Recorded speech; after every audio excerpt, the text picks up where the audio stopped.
देखो, हम पढ़ रहे थे दिल्ली सल्तनत, तो पहले रिकैप देख लेते हैं थोड़ा सा कि पीछे क्या किया है हमने। उसके बाद में तो दिल्ली सल्तनत की जो नींव रखी थी, किसने रखी थी? कुतुबुद्दीन ऐबक ने। कौन से वंश की शुरुआत की थी कुतुबुद्दीन ऐबक ने इसके साथ? गुलाम वंश, यानी स्लेव डायनेस्टी। कौन था कुतुबुद्दीन ऐबक? कुतुबुद्दीन ऐबक जो था मोहम्मद घुरी का स्लेव था, मोहम्मद घुरी का गुलाम था। जैसे ही मोहम्मद घुरी ने उसे भारत में हमला करने के बाद उसे यहाँ पे दिल्ली में बैठा दिया था कि भाई तुम यहाँ की कमान संभालो, तो उसी के बाद जस्ट इसकी डेथ के बाद, मोहम्मद घुरी की डेथ के बाद, इसने अपने आप को क्या किया? 1206 में वो कर दिया, स्वतंत्र घोषित। ठीक है, स्वतंत्र घोषित कर दिया था 1206, और 1206 से ही गुलाम वंश की शुरुआत होती है। ठीक है, अब उसके बाद क्या होता है? कुतुबुद्दीन ऐबक जो है ये आगे बढ़ाता है एम्पायर को, और इसे लाख बख्श के नाम से भी जानते हैं, क्योंकि ये लिबरल पट्रो वो देता था, डोनेशन टाइप को। ठीक है, तो इसे लाख बख्श भी कहते हैं। ऐसे पूछ लिया जाता है लाख बख्श किसे कहते हैं, तो इसे लाख बख्श भी कहते थे, क्योंकि ये लिबरल डोनेशन देता था। लिबरल डोनेशन यानी कि एक तरह से कह सकते हैं दान वगैरह देता था, तो इसलिए इसे लाख बख्श भी कहते हैं। फिर उसके बाद अगर इसकी बात करें तो इसके टाइम में कौन से स्कॉलर इसके टाइम में आए हैं कुतुबुद्दीन ऐबक के? तो वो थे हसन निजामी। हसन निजामी एक स्कॉलर विद्वान इनके कार्यकाल में भारत आए। ठीक है, लाख बख्श और हसन निजामी इनके उसमें आए हैं। और इन्होंने कुतुब मीनार का, अगर मैं क्वेश्चन पूछूं कि कुतुब मीनार किसके नाम पर बना है, तो कभी भी कुतुबुद्दीन ऐबक मत कहना, क्योंकि कुतुबुद्दीन ऐबक के नाम पर कुतुब मीनार नहीं बना। कुतुब मीनार बना कुतुबुद्दीन ऐबक के टाइम पे, एक संत रहते थे, उन संत का नाम था कुतुबुद्दीन बख्तियार काकी। ठीक है, कुतुबुद्दीन बख्तियार काकी, ये थे सूफी संत। हाँ, जो पीर फकीर होते हैं वो, जो पीर नहीं होते, बख्तियार काकी, ख्वाजा कुतुबुद्दीन बख्तियार काकी, इनके नाम पर इन्होंने कुतुब मीनार बनवाया था। बनवाया मतलब पूरा नहीं करवा पाए थे, उससे पहले ही इनकी डेथ हो गई थी। ठीक है, मैंने बताया था कैसे डेथ हुई थी इनकी। हॉर्स पोलो खेलते समय, चौगान खेलते समय ये घोड़े से गिर गए थे और इनकी डेथ हो गई थी पोलो खेलते समय। और इसमें ना, जैसे अभी हम दिल्ली सल्तनत पढ़ेंगे, मुगल एम्पायर पढ़ेंगे, हम कुछ भी आगे पढ़ने वाले हैं, उन सब में एक तुम्हें कॉमन चीज मिलेगी, किसी भी वंश की स्थापना करने वाला पर्सन 4-5 साल में ही मर जाएगा। जो स्थापना करेगा वो 4 या 5 साल ही टिक पाएगा, उसके बाद उसकी डेथ हो जाती है। कुतुबुद्दीन ऐबक के टाइम पे भी यही होगा, इल्तुतमिश के टाइम पे भी यही होगा, बलबन के टाइम पे भी यही होगा। खैर बलबन तो इसी डायनेस्टी से था। अगर हम आगे बात करेंगे तो जलालुद्दीन खिलजी के बारे में, अलाउद्दीन से पहले जो जलालुद्दीन खिलजी है वो भी 4-5 साल में ही चल बसेंगे। तो इसमें एक लिंक रहेगा कि जो भी फाउंड करेगा ना किसी भी डायनेस्टी को, 4-5 साल में उसकी डेथ हो जाती थी। ठीक है, तो ये याद रखना कुतुबुद्दीन ऐबक, इतनी बात याद रखना, लाख बख्श के नाम से जानते हैं। हसन निजामी एक स्कॉलर इनके टाइम पे आए थे। कुतुबुद्दीन बख्तियार काकी की दरगाह कुतुब मीनार महरौली में है, कुतुब मीनार से कुछ ही दूर है। ठीक है, पैदल भी जाया जा सकता है वहां पे। तो वो उन्हीं के नाम पर उन्होंने कुतुब मीनार की शुरुआत करवाई थी। कंप्लीट किसने करवाया था? इल्तुतमिश ने। ठीक है, कंप्लीट निर्माण जो करवाया था वो इल्तुतमिश ने करवाया था। अब बात करते हैं कि ठीक है, कुतुबुद्दीन ऐबक की अब हो गई है डेथ। ठीक है, अब कुतुबुद्दीन ऐबक की डेथ के बाद क्या है? इनका बेटा है, कौन है बेटा इनका? आरम बख्श, कल भी लिखवाया था हमने। इनका बेटा क्या था? नाम आरम बख्श। तो जो आरम बख्श था, लीगल तो हेयर ये था, है ना, लीगली कौन था? हेयर आरम बख्श। लेकिन आरम बख्श को इल्तुतमिश हटा देता है सत्ता पे से, और खुद को है मारता नहीं है, हटवा देता है, कहीं भिजवा देता है उसको। ठीक है, तो बेसिकली इसको रिप्लेस कर लेता है आरम बख्श को, और खुद राजगद्दी पर बैठ जाता है। इल्तुतमिश कौन था वैसे? ऐबक का क्या रिलेशन था इससे? कुतुबुद्दीन ऐबक इसका ससुर था। हाँ, इल्तुतमिश की जो कुतुबुद्दीन ऐबक की जो बेटी थी उसने इल्तुतमिश से इसकी शादी करा दी थी। कुतुबुद्दीन ऐबक का ये दामाद था, ठीक है, रिलेशन में। अब इसने इसके बेटे को तो हटा दिया और खुद इल्तुतमिश गद्दी पर बैठ गया, ठीक है। हाँ, आरम बख्श को हटाने के बाद तो फिर इल्तुतमिश का राज चलेगा। कुतुबुद्दीन ऐबक की बात करें तो बेटा बहुत शॉर्ट टर्म है, देखो 1206 में बने, 4 साल के अंदर ही चल बसे 1210 तक बस। अब 1210 के बाद कौन आ जाएगा? इल्तुतमिश, ठीक है। 1210 से और आगे 1236 तक, चलो इनका रूल काफी बड़ा रहेगा, 1236 तक इनका, हाँ, तो 1236 तक इल्तुतमिश रहेगा। और इल्तुतमिश ने फिर किस डायनेस्टी की शुरुआत की थी? जिस जनजाति से ये बिलोंग करते थे, क्या नाम था उस जनजाति का? इलबारी जनजाति, इलबारी डायनेस्टी। तो ये इलबारी डायनेस्टी की शुरुआत इन्होंने की थी।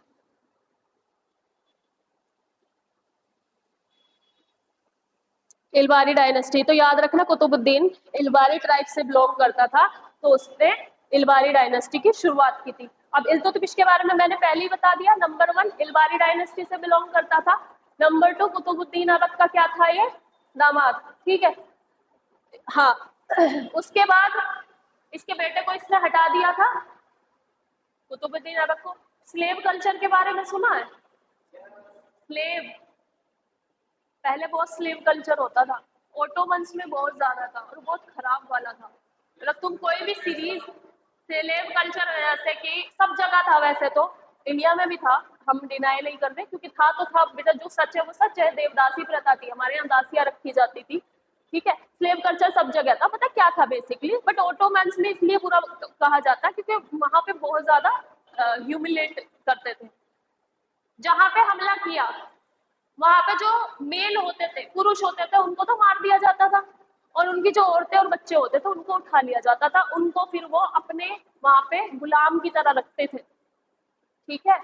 ये तुम ऐसी चीजें नहीं देखते ना, हिस्टोरिक वगैरह। तुमने कभी, एक सीरीज है मैग्निफिसेंट सेंचुरी, अगर तुम देखी हो, कभी नहीं भी देखी है तो मैं तुम्हें बता रही हूँ। उसमें स्लेव जो होती है, ओटोमन में जो वो था सुल्तान सुलेमान, उसकी जो बीवी थी हुर्रम सुल्तान, वो स्लेव थी। कहाँ थी? रशिया की थी, वो रशियन थी, स्लेव थी। स्लेव मतलब वहां पे उन्होंने हमला किया होगा, उसे पकड़ के लाए थे, फिर वो उन्होंने अपने हरम में रखा। हरम में जैसे महिलाएं रहती थी उसे हरम कहते थे, जहाँ पे महिलाएं रखी जाती थी, स्लेव रखे जाते थे, उसे हरम कहते थे। वहां पे क्वीन वगैरह सब रहती थी हरम में। तो फिर वो स्लेव से रानी बन गई थी, ठीक है। तो स्लेव कल्चर बहुत ज्यादा था। जैसे कि हम, कुतुबुद्दीन ऐबक किसका स्लेव था? मोहम्मद घुरी का। इल्तुतमिश कुतुबुद्दीन ऐबक का स्लेव था। कुतुबुद्दीन ऐबक को इल्तुतमिश के सौतेले भाई ने इसको बेच दिया था, ठीक है। तो फिर इसने अपनी बेटी की इससे शादी करवा दी, और ये आगे तक इनका इलबारी डायनेस्टी की इन्होंने स्थापना की। अब इसके बाद क्या है बेटा, इन्होंने उसको हरा दिया, किसको? आरम बख्श को हरा दिया, और खुद सुल्तान बन गया।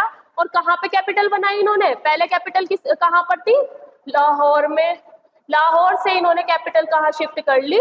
दिल्ली, ठीक है। इल्तुतमिश ने किया था ये, लाहौर से दिल्ली कैपिटल शिफ्ट कर ली थी। मतलब सीट ऑफ पावर जो थी, जहाँ पे राजा रहता है, वो पहले लाहौर था, उसके बाद इन्होंने दिल्ली शिफ्ट कर ली थी, इसने इल्तुतमिश ने, ठीक है। अब इसके टाइम पे किसने पॉपुलर, कौन था? हम कल की क्लास रिवाइज कर रहे हैं, कौन था? तिमोजिन, तिमोजिन या चंगेज खान। चंगेज खान ने इनके टाइम पे क्या किया है? हमला किया है बेटा। कहां तक किया था हमला? ख्वारिज्म तक।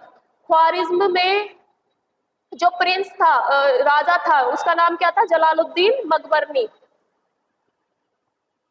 ख्वारिज्म में जो राजा था, ख्वारिज्म इसी के पास है, मुल्तान, पेशावर, पाकिस्तान का जो एरिया है, वहां पे ख्वारिज्म ही था। तो ख्वारिज्म में जलालुद्दीन था, जलालुद्दीन। अब जलालुद्दीन क्या किया? जैसे ही हमला किया ना चंगेज खान ने, मंगोल थे, मंगोल तो लुटेरे थे, तुम्हें पता ही है। चाहे तैमूर की बात कर लो, चाहे चंगेज खान की बात कर लो, और एक और आया था, उसका नाम जो अलाउद्दीन खिलजी के टाइम पे आएगा, उसका भी मैं नाम बताऊंगी। तो ये जो मंगोल थे बेसिकली कैसे थे? लुटेरे थे। क्यों? जहां पे ये रहते थे वहां कुछ उगता नहीं है। सेंट्रल एशिया में, मंगोलिया में, आज भी मंगोलिया की हालत बहुत खराब है, जहाँ पे ये लोग रहते थे, ठीक है। तो ये लोग क्या करते थे, आसपास के एरिया को लूटते थे, और लूटना ऐसे नहीं कि पैसे वैसे ले लिए, अब लोगों को मार भी देते थे। तो ये इतने ब्रूटल थे जो मंगोल्स होते थे। ठीक है, तो ये आया तिमोजिन चंगेज खान, जलालुद्दीन ने इल्तुतमिश से हेल्प मांगी कि भाई पड़ोसी है, मेरी हेल्प कर देगा। बट इल्तुतमिश ने क्या किया, ही प्लेड वाइजली, भाई मैं क्यों अपना एम्पायर खतरे में डालूं, तुझे मरना मर, मैं नहीं कर रहा हेल्प। तो उसने उसे पनाह नहीं दी। अगर वो जलालुद्दीन को अपने यहाँ बुला लेता तो चंगेज खान यहाँ भी हमला करता, इसलिए उस समय चंगेज खान यहाँ नहीं आया। ठीक है, तो ये याद रखने वाली बात है कि तिमोजिन आया था, लीडर था मंगोल्स का, जिसने एक तरह से मंगोल जो ये था साम्राज्य, इसकी शुरुआत वहां पे की थी चंगेज खान ने। तो ये हमारे यहाँ भारत नहीं आ पाया क्योंकि जलालुद्दीन को हमने मना कर दिया कि भाई यहाँ पे मत आओ। ठीक है, ये बहुत डिवेस्टेटिंग वो था पर्सन। तो इसने इंडस रिवर को क्रॉस कर ली थी, मतलब हमारी सिंधु नदी क्रॉस कर ली थी, और उसके बाद ये यहाँ आया था। फिर इल्तुतमिश ने आगे देखो जीते हैं चीजें, वो हमारे उसका नहीं है कि रणथंभौर भी जीत लिया, जालौर भी, अजमेर भी, ये सब अपने कब्जे में कर लिया। बट इल्तुतमिश के बारे में तुम्हें एक बात याद रखनी है कि इल्तुतमिश ने जो वो करवाई थी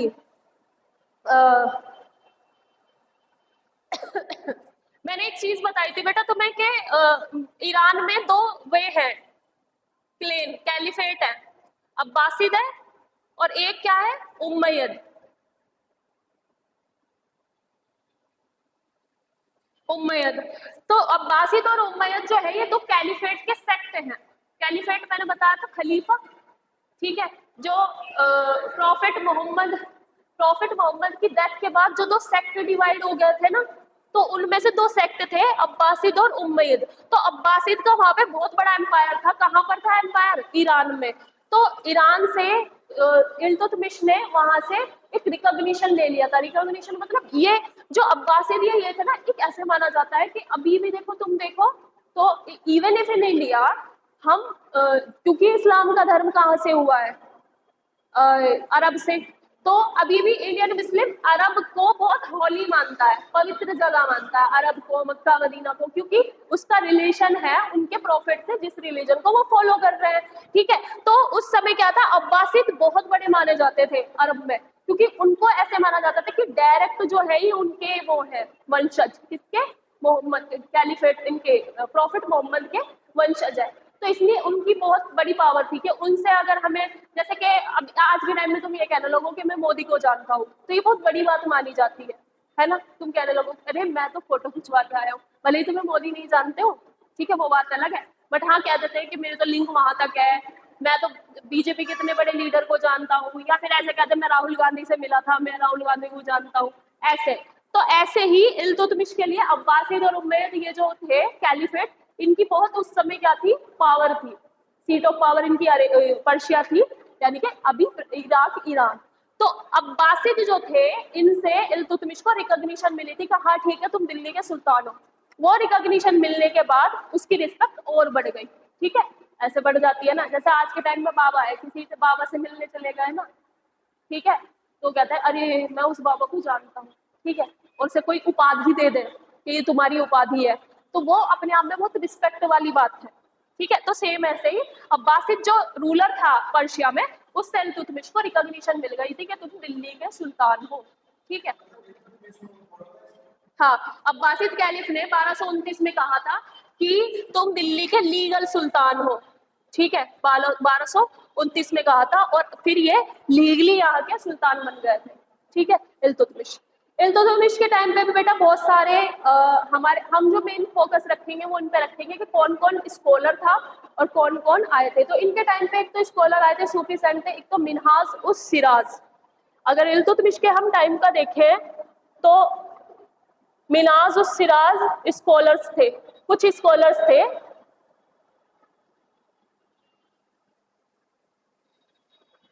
एक तो मिनहाज उस सिराज,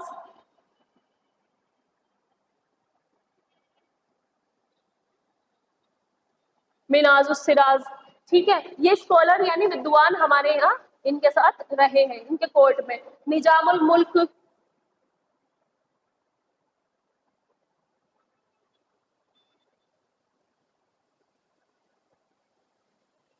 निजामुल मुल्क, और एक था मोहम्मद जुनैदी, मलिक कुतुबुद्दीन हसन और फखरुल मुल्क इस्लामी, ये आए थे। ठीक है, इसके साथ साथ देखो बेटा, इन्होंने इंडिया में जो टॉलेस्ट मीनार है, कितने फीट है कुतुब मीनार, पता है तुम्हें? 238 फीट। 238 फीट जो है, इन्होंने कुतुब मीनार का कंस्ट्रक्शन पूरा करवाया था, क्योंकि कुतुबुद्दीन ऐबक की असमय डेथ हो गई थी। कुतुब मीनार का कंस्ट्रक्शन पूरा करवाया था।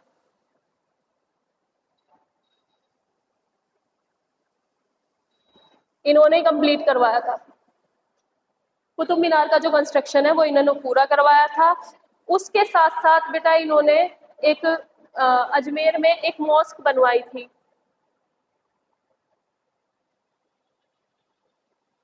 अजमेर में एक मॉस्क बनवाई थी, मॉस्क सॉरी, मस्जिद बनवाई थी। ठीक है, और इस इल्तुतमिश ने बेटा अरेबियन में एक कॉइनेज होता है, जैसे कि हमारे रुपए की शुरुआत पता कहाँ से हुई है? शेरशाह सूरी ने जो रुपया लॉन्च किया था उससे। लेकिन इससे भी पहले हमारे यहाँ पे बेटा कॉइन तो यूज करते थे, वैदिक पीरियड में भी यूज करते थे।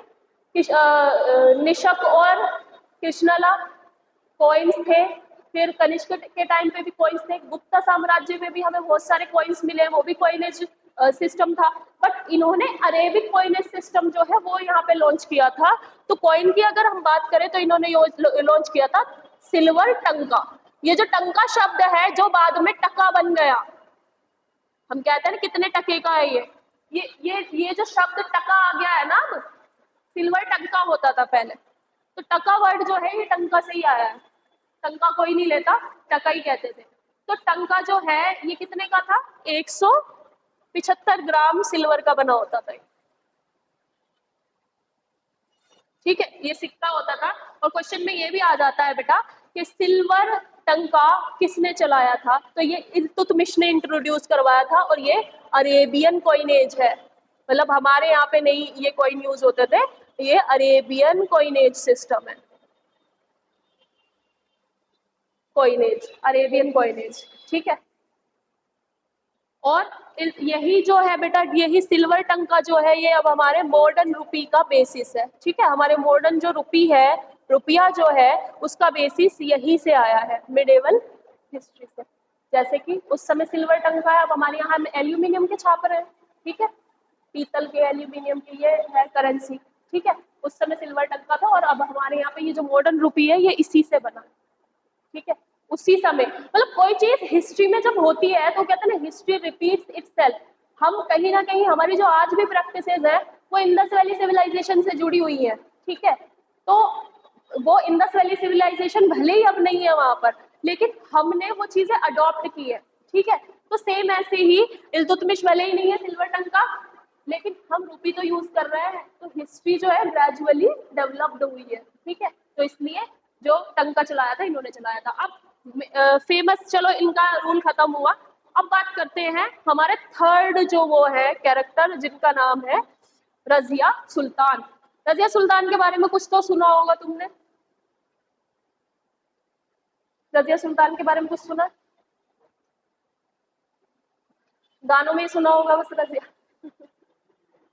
Razia Sultan the fame only Muslim ruler in medieval India. Only Muslim ruler. पहली बात तो मुस्लिम्स में रूलर फीमेल को कभी बनाते ही नहीं थे, अगर बनाया भी था तो रजिया के साथ भी बहुत सारी चीजें हुई है। ठीक है, बेसिकली क्या हुआ था, इल्तुतमिश को पता था कि मेरा कोई भी बेटा लायक नहीं है, सब नालायक है, तो उसे पहले ही पता था।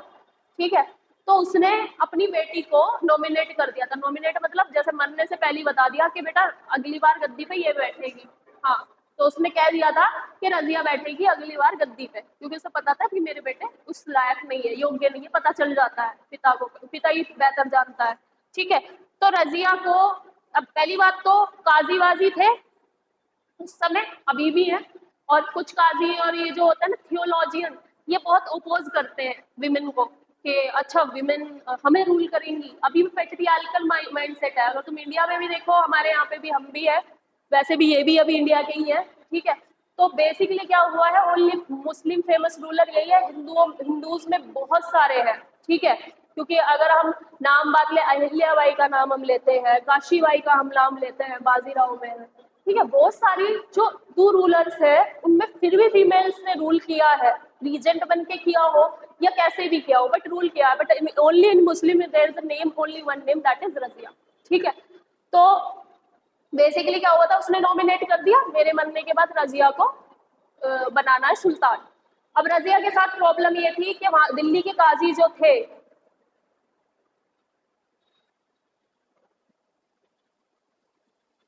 दिल्ली का जो काजी था और वजीर था, उसने रजिया के भाई रुकनुद्दीन को राजगद्दी पर बैठा दिया। ठीक है, रजिया के भाई रुकनुद्दीन को राजगद्दी पर बैठा दिया। अब मुल्तान में एक रिवोल्ट हो जाता है, पाकिस्तान में बेटा मुल्तान है, वहां पर एक विद्रोह शुरू हो जाता है। उस विद्रोह को रोकने के लिए रुकनुद्दीन जब वहां पे जाता है, उतने में ही दिल्ली में रजिया को गद्दी पर बैठा दिया जाता है। ठीक है, मतलब ताजपोशी करवा दी जाती है। ठीक है, अब इसमें दो तीन नाम, बस तुम्हें दो नाम याद रखने हैं, रजिया से तुम्हें दो ही नाम याद रखने हैं। रजिया का रूल देखो बेटा काफी छोटा था, 1236 से 1240, कितने साल का हो गया फिर? 1236 से 1240, कितने साल रही फिर ये रूल पे? बताओ, 1236 से 1240 कितने साल रही ये रूल पे? 36 से 40 लगा लो, माइनस प्लस तो कर सकते हैं, 4 साल, केवल 4 साल रही। इन्होंने जो इन्होंने अपनी मिलिट्री में याकूत नाम का एक पर्सन था, उसको इन्होंने रॉयल फोर्सेस का कमांडर बना दिया था, याकूत को रॉयल फोर्सेस का कमांडर बना दिया था। ठीक है, कैसे बनी है राजा? रिवोल्ट हो रही, सुल्तान कैसे बनी? रिवोल्ट हो रहा था, इनके भाई रुकनुद्दीन को बैठा दिया काजियों ने गद्दी पे कि ये बनेगा राजा, इसे क्यों बनाए हैं? हाँ, काजियों ने बिठा दिया, जो काजी थे वहां पे उन्होंने बिठा दिया कि रजिया को नहीं बनाने देंगे, सुल्तान ये बनेगा।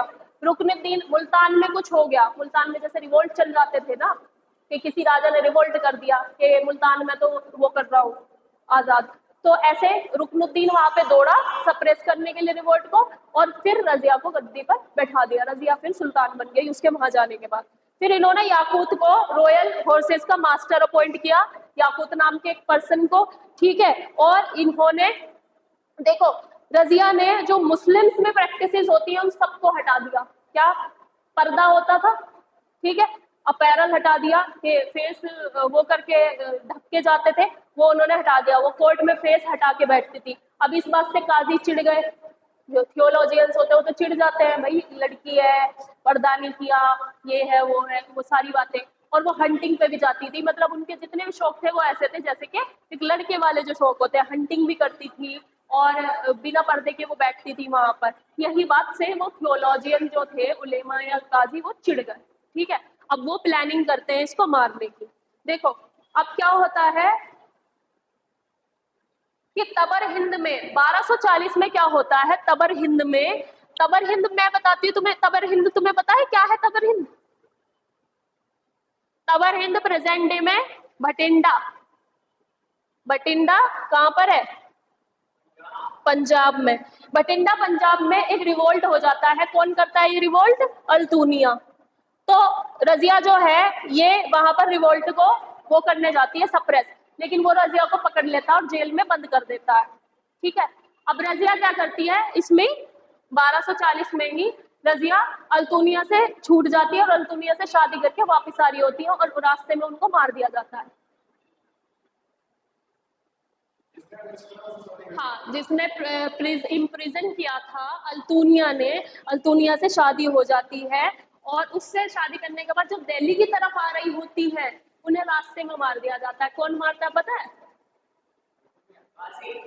नहीं, उस समय बहुत सारी ट्राइब थी, लुटेरे रहते थे, तो जब वो लोग आ रहे थे ना, किसी को ये नहीं पता था कि ये सुल्तान है, किसी को नहीं पता था कि ये दिल्ली की सुल्तान है, तो रास्ते में दोनों को मार दिया, अल्तुनिया को भी और रजिया को भी। इस तरह से रजिया के शासन का एंड हो गया।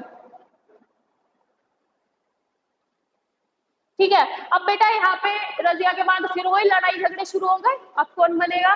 तो इसका भाई था बहराम और मसूद, इन्होंने 6 साल तक राज किया है, बहराम और मसूद ने। फिर उसके बाद बेटा एक और बच्चा बचा 1246 में, 12 रजिया के मरने के बाद 6 साल तक उसके भाइयों ने राज किया। उसके बाद उसका एक और भाई बचा था 1246 में, उसका नाम था इसका नाम हाँ, नसीरुद्दीन महमूद।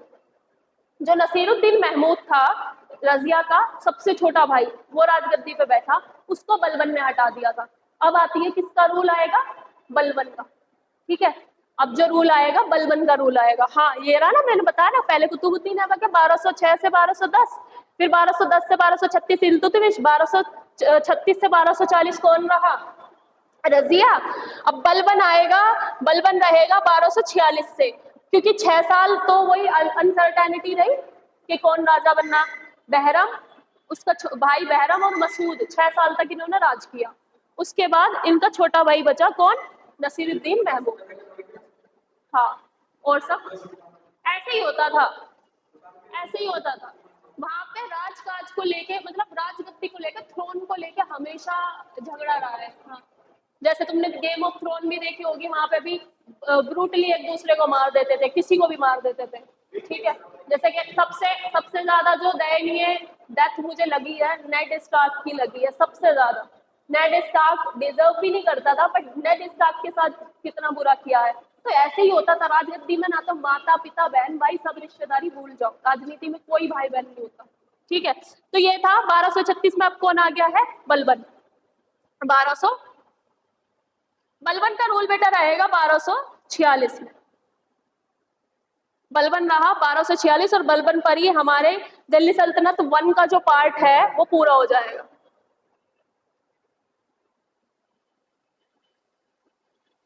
बारह सौ सतासी। अब कौन बचा, इल्तुतमिश का कौन सा बेटा बचा था, नसीरुद्दीन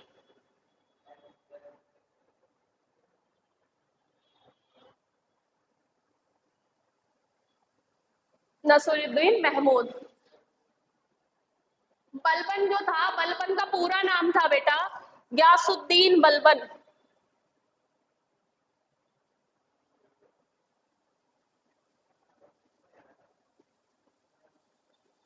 गयासुद्दीन बलबन, जिसको उलुग खान के नाम से भी जानते थे, इसको उलुग खान भी कहते थे। ठीक है, उलुग खान, जो नॉर्मल जो इंपॉर्टेंट चीज है वही लिखवा रही हूँ। गयासुद्दीन बलबन इसका पूरा नाम था, इसको उलुग खान के नाम से भी जानते थे। और ये नसीरुद्दीन महमूद जो इल्तुतमिश का बेटा था, सबसे छोटा, ये उसका क्या था, रीजेंट। रीजेंट वर्ड तुमने कभी सुना है, कौन होता है रीजेंट? जब कोई राजा का छोटा बेटा होता है तो उसको राजा तो वो नहीं बन सकता, बट उसका जो संरक्षण करता है उसे रीजेंट कहते हैं। और किसी की कहानी में याद आ रहा है रीजेंट कोई है, रीजेंट याद आता है तुमको? चलो गेम ऑफ थ्रोन पे ही जाते हैं। सरसी थी, सरसी कौन थी, सरसी लैनिस्टर। जो लैनिस्टर था उसका बेटा नहीं रहता, उसके बेटे का नाम ऐसी था, क्या नाम था उसके बेटे का, सरसी का बेटा नहीं होता है, सरसी राज करती है। सरसी उस अपने बेटे को राजगद्दी पे बिठाने से पहले सरसी राज करती है। तुमने देखा है, नहीं देखा है? अकबर के बारे में सुना है? अकबर 13 साल की उसमें राजा बने थे। अकबर का रीजेंट कौन था, बैरम खान। 13 साल की उम्र में अकबर, हुमायूं की डेथ हो गई थी, अकबर सिर्फ 13 साल के थे तब। ठीक है, तो बैरम खान उनके रीजेंट बने थे। रीजेंट मतलब क्या होता है कि उनके संरक्षक। हाँ, जब तक वो 18 साल के नहीं हो जाते, संभालने लायक नहीं हो जाते, तब तक वही रहेंगे, ऐसे संरक्षक जिसे कहते हैं। तो ये गयासुद्दीन बलबन जो है नसीरुद्दीन महमूद का क्या था, रीजेंट था। लेकिन गयासुद्दीन बलबन की जो नजर थी वो किस पे थी, थ्रोन पे। थ्रोन पे, थ्रोन मतलब राज्य पे। अब गयासुद्दीन बलबन ने नसीरुद्दीन महमूद से अपनी बेटी की शादी करा दी, married his daughter, Nasiruddin Mahmud से अपनी शादी करा दी। तो अब इनमें ससुर और दामाद वाला रिश्ता भी हो गया। ठीक है, तो अब इसकी नजर क्या थी, बलबन बेसिकली नसीरुद्दीन महमूद राजा था, लेकिन पुराना